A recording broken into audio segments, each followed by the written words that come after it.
বিশ্বের গভীর সমুদ্রে বসবাস করা এক রহস্যময় মাছ, যার নাম শুনলেই আমাদের মনে এক বিশেষ ভয় এবং কৌতূহল সৃষ্টি হয়। অরফিশ বা ডুমসডে মাছ। আজ আমরা জানব মহাসমুদ্রে হারানো এই রহস্যময় মাছ সম্পর্কে কিছু অজানা তথ্য। অরফিশ পৃথিবীর সবচেয়ে বড় শৈল মাছ এবং এর দৈর্ঘ্য 36 ফুট পর্যন্ত হতে পারে। এর আকার এত বড় এবং অদ্ভুত যে এটি দেখতে অনেকটা সাপের মতো। এই বিশেষ আকৃতির কারণে এটি ডুমসডে মাছ বা শেষ দিনের মাছ হিসাবে পরিচিত। অরফিশ সাধারণত 200 মিটার বা তার বেশি গভীরে সমুদ্রে বসবাস করে। এর বাসস্থান এত গভীরে যে এটি মানুষের চোখে পড়ে না, তবে কখনো কখনো এটি উপকূলে চলে আসে, আর তখনই নানা রকমের কৌতূহলের সৃষ্টি হয়।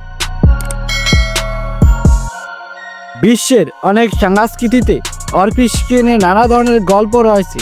বিশেষত জাপানে বিশ্বাস করা হয় যে যখন অরফিশ উপকূলে আসে তখন বড় ধরনের ভূমিকম্প বা প্রাকৃতিক বিপর্যয়ের পূর্বাভাস দেয়। তবে বৈজ্ঞানিক গবেষণা বলে এটি শুধু এক ধরনের পুরনো কাহিনী। অরফিশ প্রকৃতির শান্তিপূর্ণ প্রাণী। এটি ছোট মাছ এবং শিম্পের মতো জীবাণু খেয়ে বাঁচে। মানুষের জন্য এটি কোনো ক্ষতি সাধন করে না। অরফিশ কখনো আক্রমণাত্মক হয় না। এটি একেবারে গভীর সমুদ্রের তলদেশে থাকতে পছন্দ করে।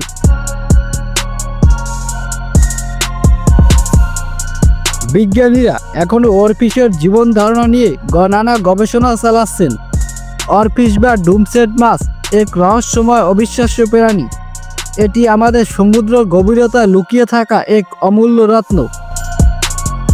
বিজ্ঞানীরা এখনো অরফিশের জীবন ধারণা নিয়ে নানা গবেষণা চালাচ্ছেন।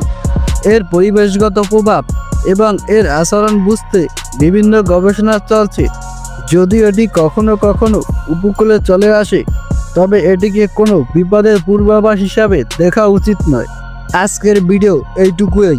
যদি আপনাদের ভিডিওটি ভালো লেগে থাকে তবে আমাদের চ্যানেলটি সাবস্ক্রাইব করুন এবং ভিডিওটি শেয়ার করতে ভুলবেন না।